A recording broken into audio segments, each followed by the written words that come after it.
Hello, everyone. My name is Rosie. I go by Rosie in the Rockies here on YouTube, on Instagram, and also on Etsy. I'll link all of my socials in the description box below, as well as everyone and everything I mention in this video. Welcome to Flosstube 18, my mid-November through mid-December stitching update. I have a lot to show in this video, so I hope you settle in with some needlework and something nice to drink. It is snowing up here in the mountains today, so I might be playing with the lighting a little bit throughout the video depending on how the lighting outside changes. I'm in front of a large window to try to get as much natural light as possible. So what I'm sharing today, as a little preview, I'm sharing an antique reproduction that I have finished, FFO'd, and is now available for purchase as a PDF on Etsy. I then have two other prior finishes that I have now FFO'd. A new hats finish that I've not yet framed, but I do have a frame for it. And then I have two whips, one of which got a lot of focus and one that only got a couple of nights of stitching. And finally, I'll end by sharing the materials for my first chatelaine that I plan to start at the end of this month. Before I get started, I know that people sometimes skip around in videos, so I want to make sure that I say early on that this sampler you see in front of you, Maria Fisher 1796, and my prior reproduction, Elizabeth Metcalfe 1860, are both on sale as PDF charts in my Etsy shop, and both are 10% off through January 3rd.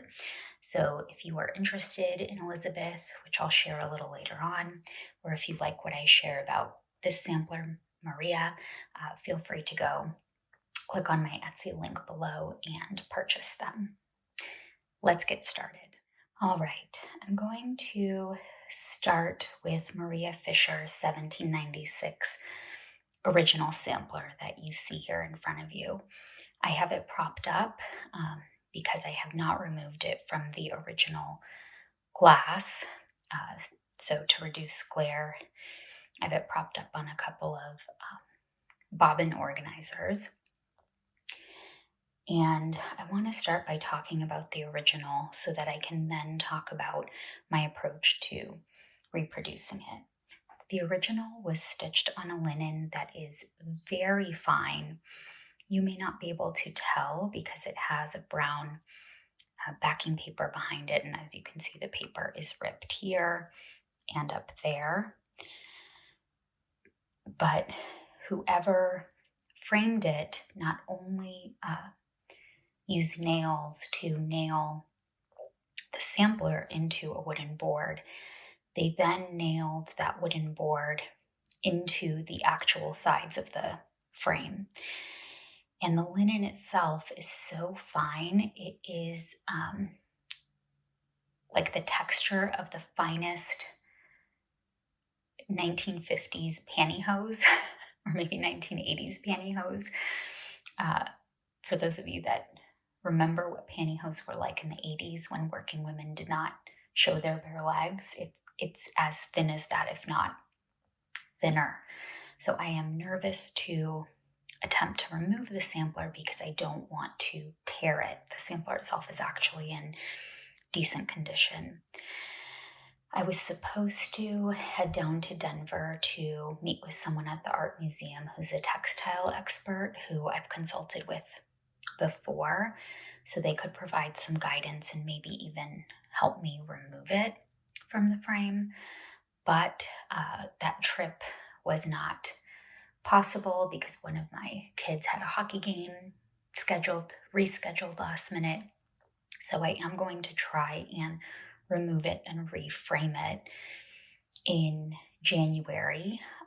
In mid-January, I'm supposed to head back to Denver to meet with the expert from the Textile Museum, and that way I can get new museum acrylic glass and use a mat board that is acid free to retain the original, and then I'll hang the two together.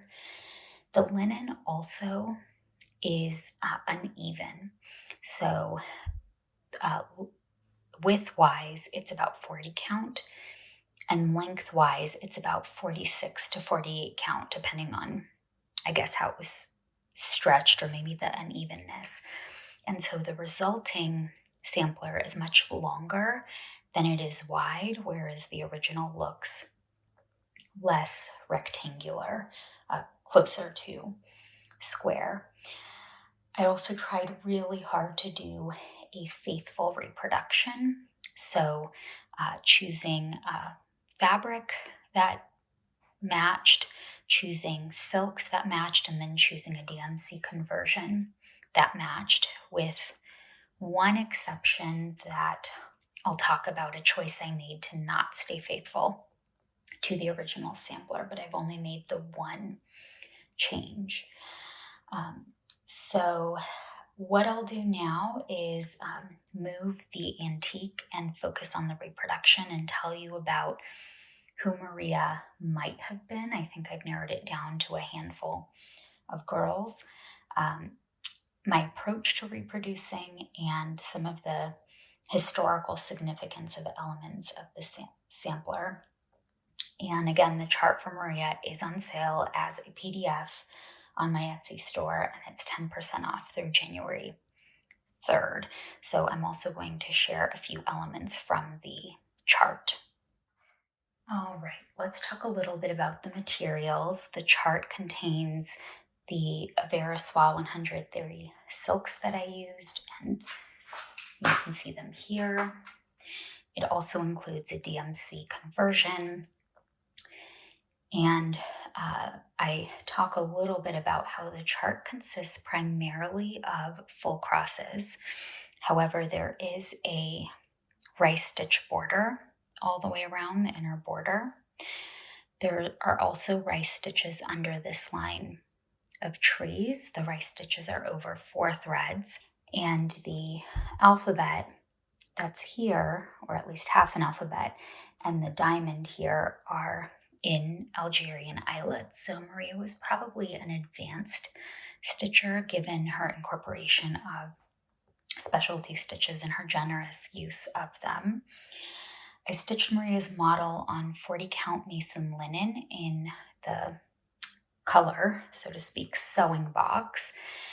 And I did almost run out of this Veriswa thread 654, because this thread features throughout the entire border and then in several of the inner borders, and then is used in the rice stitches in these 3 cartouches. Now, I am a very frugal stitcher with my floss, so if you're less frugal with your thread, you may need 2 spools of the darker green.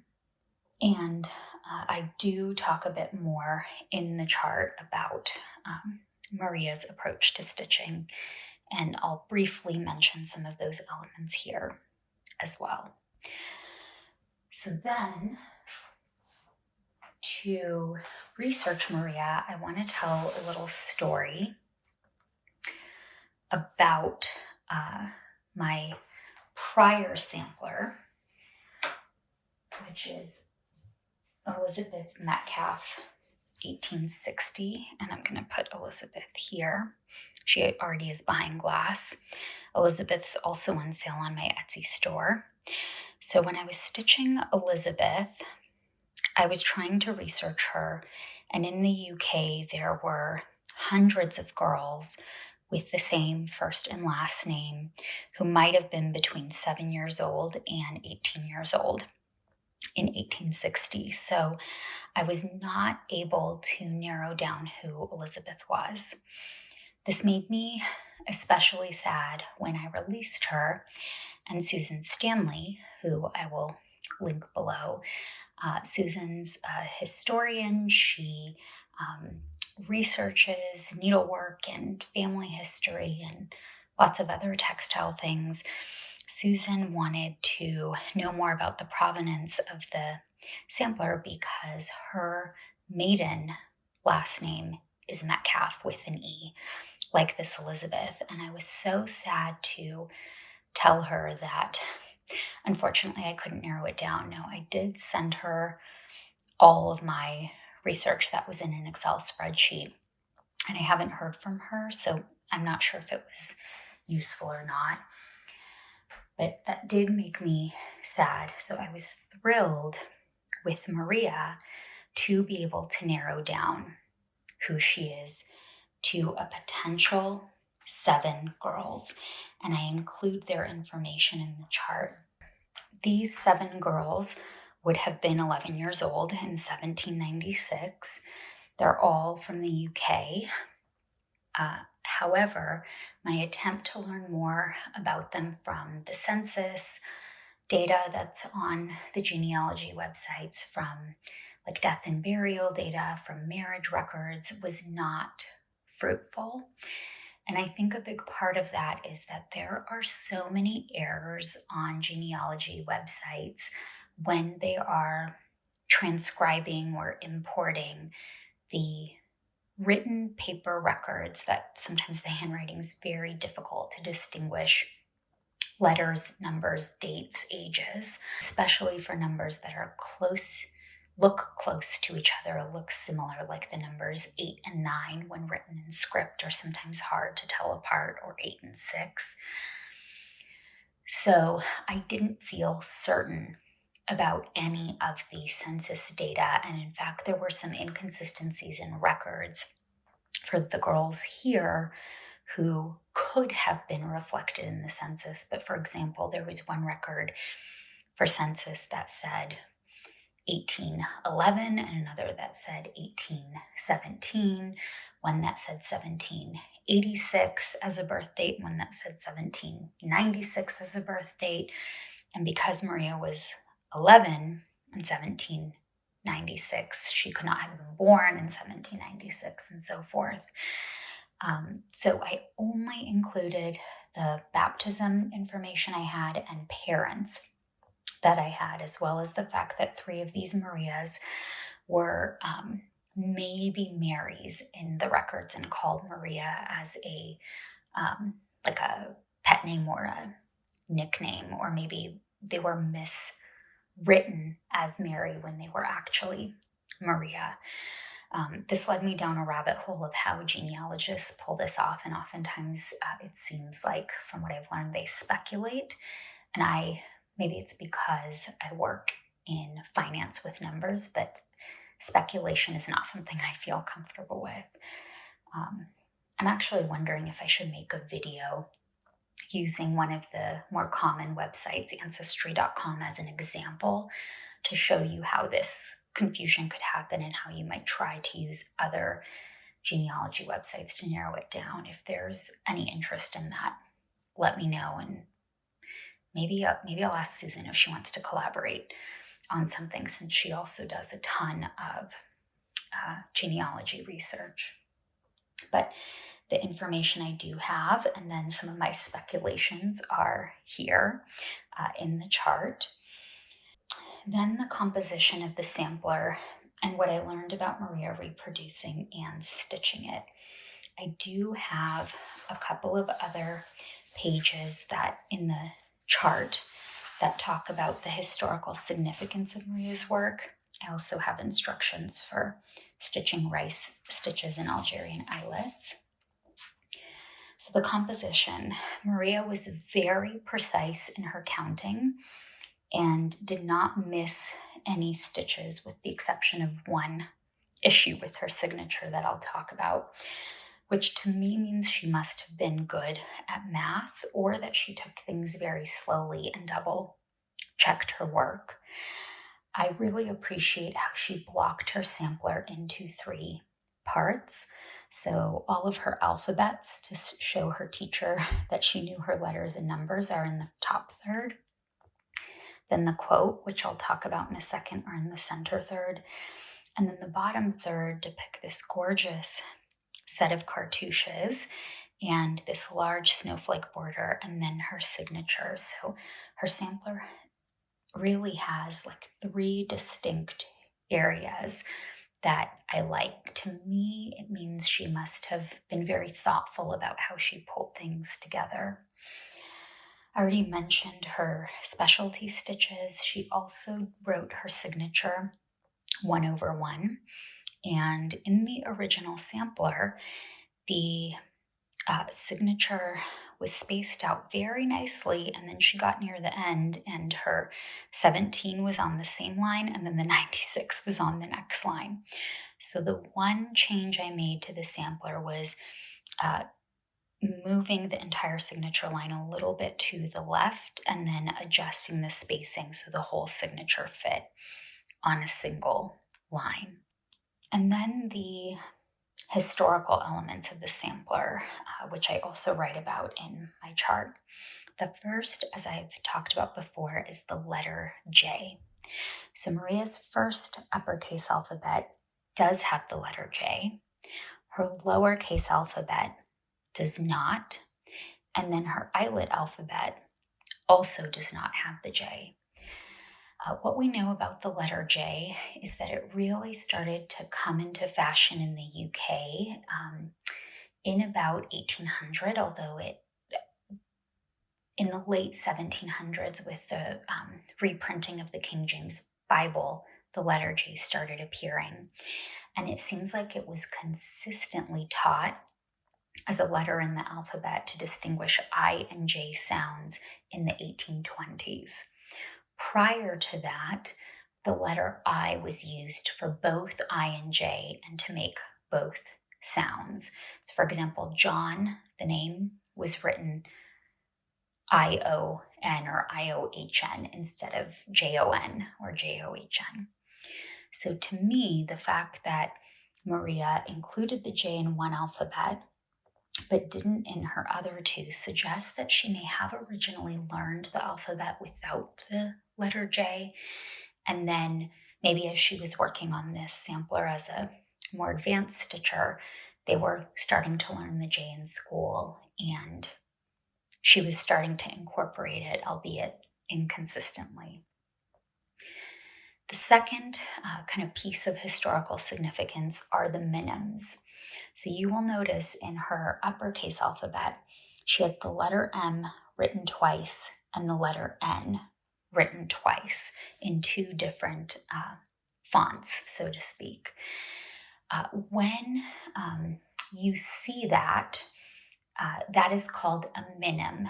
M as in Maria, I, N as in Nancy, I, M as in Maria. And there's something called minim confusion. So for letters that look similar because they have short upright strokes, letters like U, letters like M, and letters like N, to reduce confusion, teachers had those learning to write practice distinguishing between letters that created minim confusion, like the letters M and N, more than once. So then I asked myself, okay, that's probably what Maria was doing. Why didn't she double up her minims in her lowercase alphabet? And then I thought, okay, maybe it's because her name starts with a capital M, and she was trying to make sure that she was spelling it correctly each time with a capital M, not accidentally confusing it with the letter N. Again, this is speculation, but that would be my guess based on the historical significance of practicing minims. The other thing that's unique about Maria's sampler is you see in her last name, it looks like the S, F-I-S, looks like a very large or misshapen R.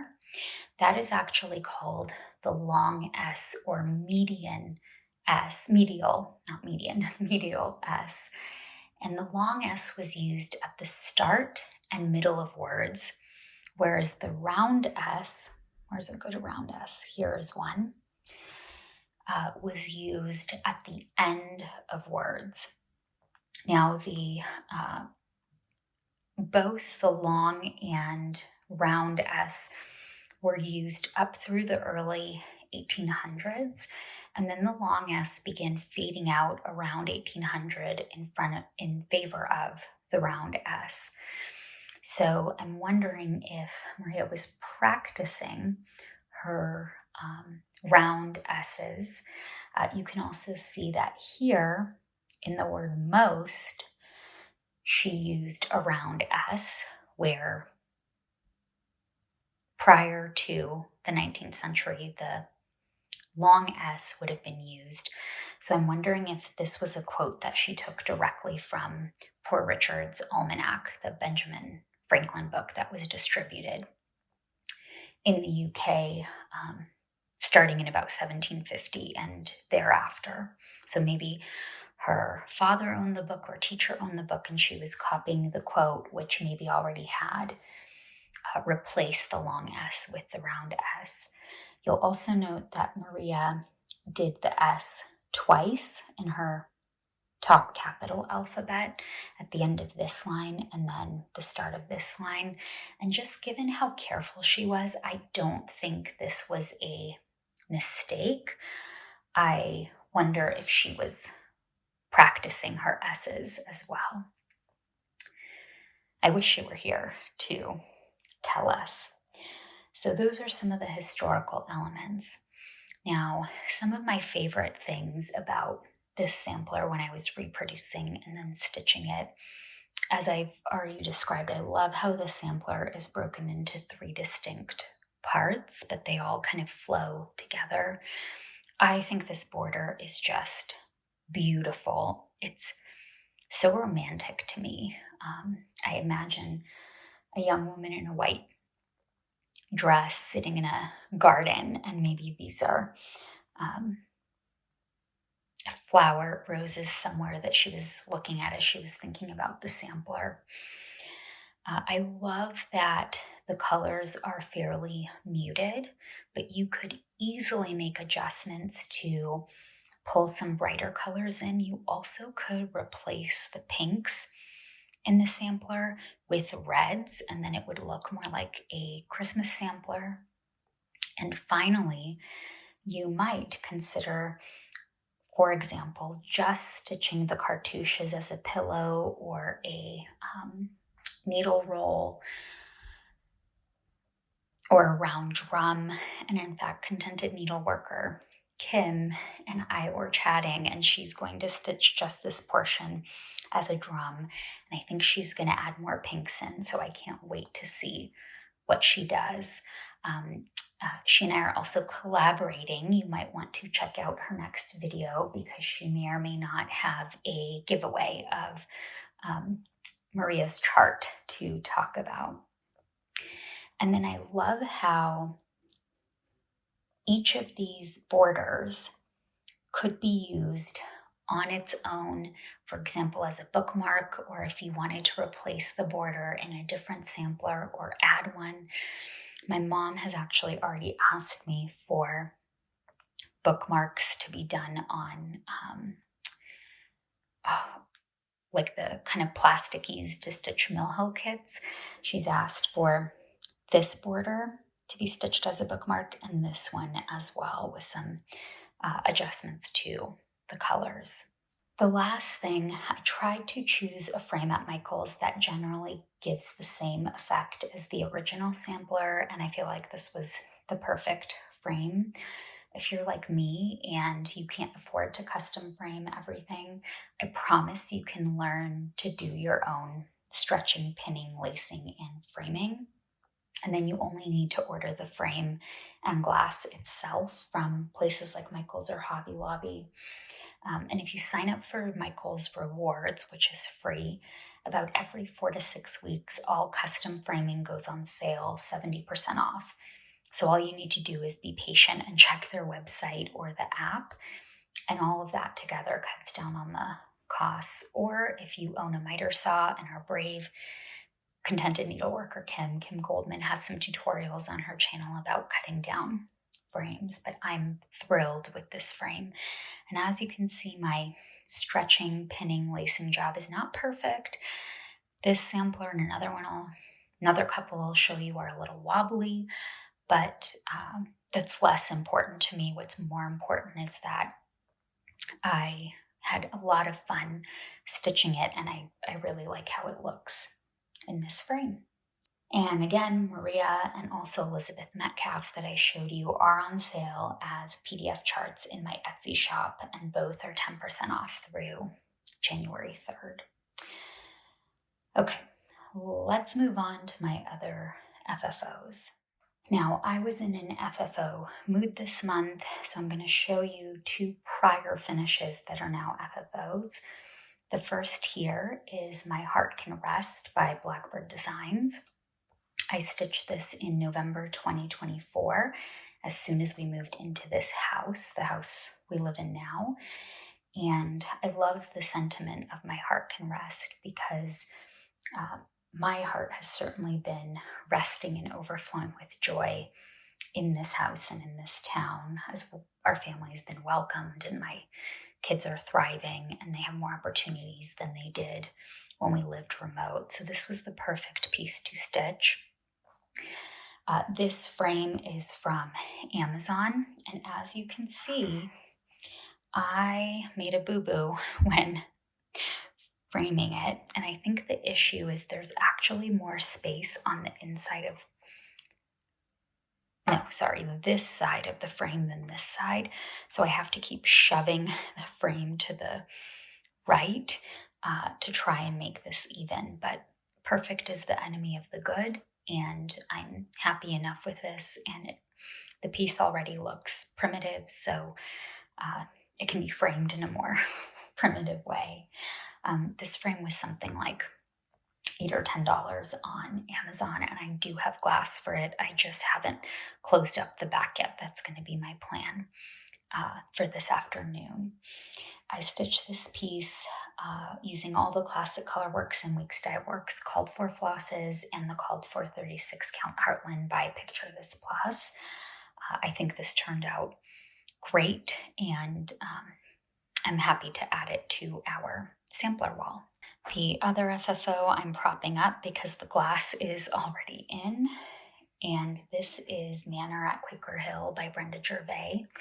I finished this a few months ago using, again, all the called for classic colorworks and weeks dye works. I did switch out lettuce leaf for this DMC, and I can't remember what it is, what number it is.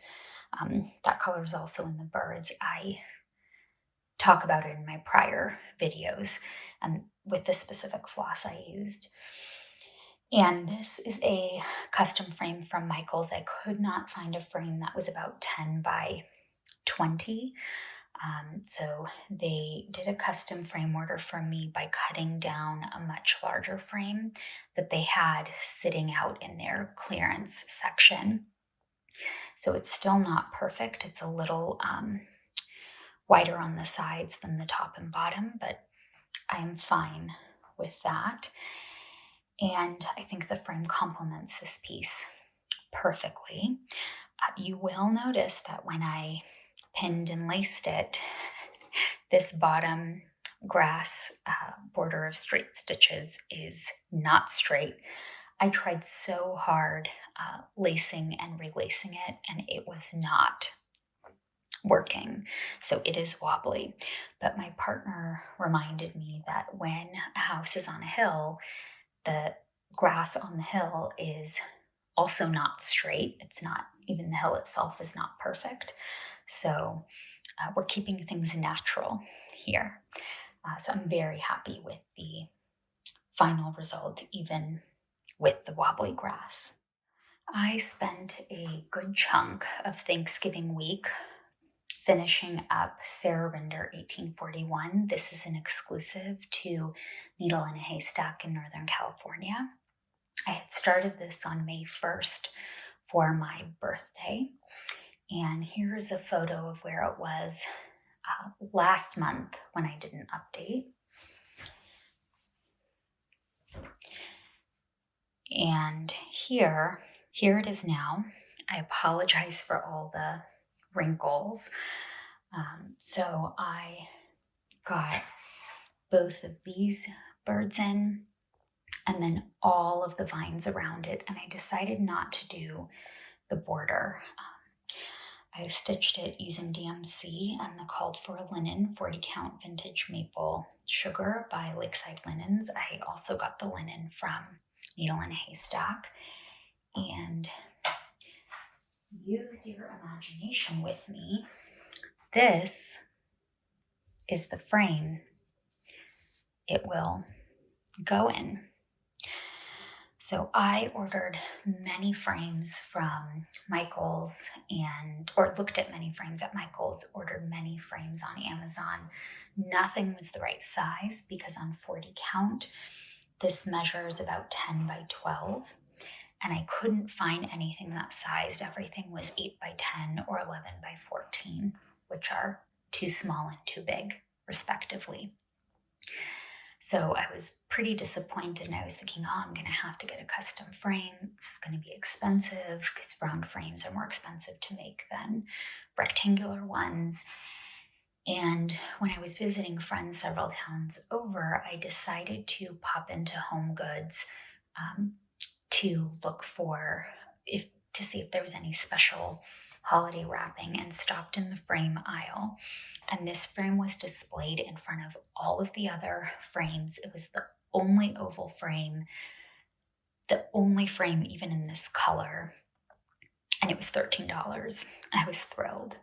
So I still need to go to Michael's to get a piece of foam core cut out and a piece of museum acrylic glass, but I'm hoping that end of January, in that update, I'll show you the FFO, and I could not be happier. The other thing I wanted to say is I got the inspiration to frame it in an oval frame from Anna. It's her Instagram handle, Anna X Stitch. She lives in San Diego, California. I will link her Instagram below. She had posted it in a round frame, excluding these top vines. So it was more of a circle, and I thought, okay, that's what we're going to do, but we're going to go for oval. So again, I'm thrilled, and I think I now may have enough or almost enough pieces to actually start plotting out our family's sampler wall and get the first few pieces up on the wall. Maybe I'll show that to you once we've got it started. All right. Now let's switch gears and talk about the two whips that I worked on in the last 4 weeks. The first is Botanical Garden by Mirabilia. I started this one in November 2024, so it's over a year old.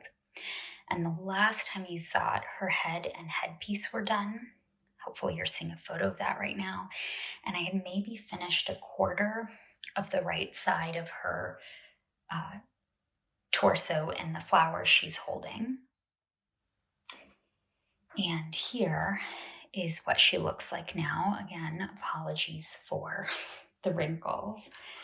So everything about here onward in her left arm and wrist is done. I'm still missing a few 1/1 stitches here.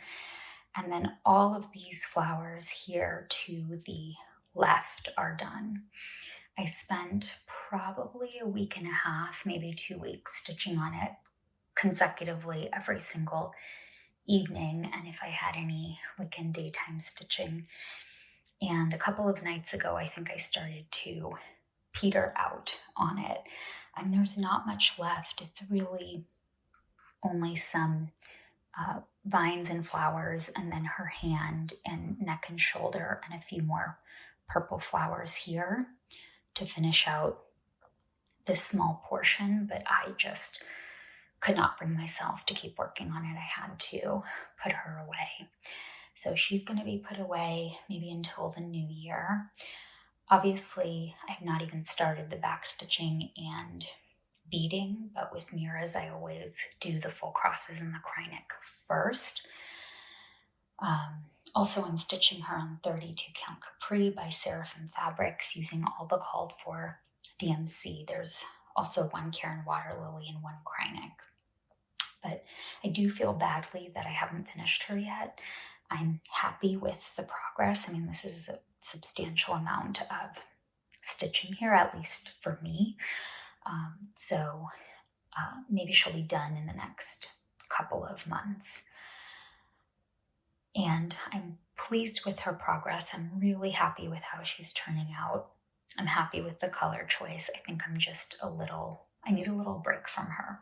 Our play date went on too long, and now we're tired. And the last WIP I worked on is Old World Floral by Barber. This was a chart that was printed exclusive in Just Cross Stitch magazine, the March-April 2012 issue. Contented Needleworker Kim just showed it in her last video because she's going to kit it up. Kim and I both have it from the Just Cross Stitch DVD collection that includes all of their magazines, but I've seen Katie from Red Stitchery and Liliana from Albie Stitching Forever, both on Flosstube, show the actual magazine. I think you can still find the magazine on the secondhand market. I occasionally see it on eBay. So the last time you saw it, I was working on the parrot. Here's a picture of that. And I told the story in my last video about my youngest son monitoring my progress and trying to get me to stitch the parrot without all of the flowers. When I got tired of Botanical Garden and decided to work on this one, I obtained his permission to start on the flowers. And here is my progress from 2 evenings of stitching. I got both of these leaves in. This leaf I actually stitched twice because, as is typical, Rosie can't count and I stitched it too low. So I had to pull it out, and thankfully I figured that out before I started counting from this leaf to this iris. So that was one night of stitching, and then last night I got the iris and the beginnings of its stem and the leaves, and I started the next orange, yellow, rose maybe here. Now, I talked last video about how I had made more than one mistake down here, and so my plan is to keep stitching downward so that I get all of these flowers in, and then I can count from the vase and go back up and figure out what I need to either rip out or what I can fudge in the parrot's back. And my son has started calling the parrot Captain Jack. He's been really into Pirates of the Caribbean, the movies with Johnny Depp. So here's Captain Jack, and he has accepted that the flowers are going to be part of the parrot, and so is the vase. So we're making progress on the ways in which he's bossing me around in my stitching, and we made a little bit of progress on this piece. All right. Oh, I completely forgot.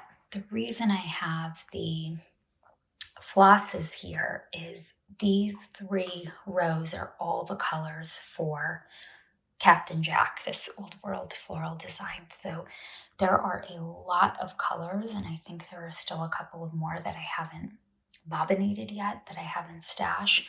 But for example, in this iris, there are 4 different colors of blue, and that's how Barber achieves her shading look. In this leaf, or the stem in the 2 leaves, there are also 4 different colors. These are 3 different colors in the kind of brown and marigold of the iris. So there is quite a bit of color changing, and you have to pay attention to the chart, but I'm really loving the effect. All right, the last thing I want to share with you is also related to the bobbins here. So let me pull that together so that I can show it to you. So I'm going to insert a photo on the screen. I wanted to share what I will be starting probably right after Christmas, and that is Chatelain's Beaded Dragonfly tile. This is going to be my first chatelaine. I've mentioned in my prior videos that prior to last year, the end of 2024, I had not ever attempted specialty stitches, and last month I finished Twisted Band Sampler by Northern Expression Needlework that has tons of specialty stitches, and now I feel more confident, not necessarily in how I think my specialty stitches will look, but in my ability to stitch them. So I've had Beaded Dragonfly tile in stash since 2022. Since that time, I've seen many people stitch her on both Flosstube and Instagram. And each time I kept thinking, okay, when I finish Twisted Band Sampler, I'm going to pull it out, and now is that time. So I have all the flosses pulled together, and actually a fair number of the flosses are in Old World Floral by Barber. So I put them in the same container. And then the specialty threads and beads I purchased from European Cross Stitch. So this has two different kinds of treasure braid, one Karen Water Lily. This is the color Blue Lagoon. I love this color. And then almost the entire piece consists of beads, including in the center of the design. I decided I'm going to stitch this on white 28 count casual linen. I think I bought this from 123 Stitch when I kitted up the rest of the piece. I am nervous because this is the first time I'm going to be beading while I stitch. Usually with my Mirabilias, I stitch the whole thing, all the full crosses, all the skin. Then I do all the back stitching. Then I do all the beading. And with this piece, the entire center motif, and I'll show you some photos from a couple people's Instagrams that I'll link below that do close-ups, the entire center is beaded, and I am too scared to count and make a mistake because, as we know, Rosie sometimes can't count. So I'm going to start by beading and then work outwards, and we will see how that goes. So if you have a chatelaine that you're hoping to start before the end of the year and want to start it together, get in touch with me below or on Instagram, and we can pick a day. I was thinking the 26th, the day after Christmas day, as a day where I will be home and have no responsibilities and can spend a long time figuring out which beads to place where. All right, that's all I have to show you. My next video will be a whip parade at the end of the year, so in a couple of weeks. I want to thank those of you who have watched my videos this year, who have gotten in touch, who have been so kind with your really nice comments, and also thank those of you that have supported my reproduction endeavor that started just a few months ago. One more reminder that Maria Fisher and Elizabeth Metcalfe are 10% off in my Etsy store through January 3rd. I hope that you all have a very restful and peaceful holiday season, and that even in all the chaos and lots of joy and sometimes some sadness that comes with this time of year, that your needlework brings you peace and comfort. Happy holidays, everyone.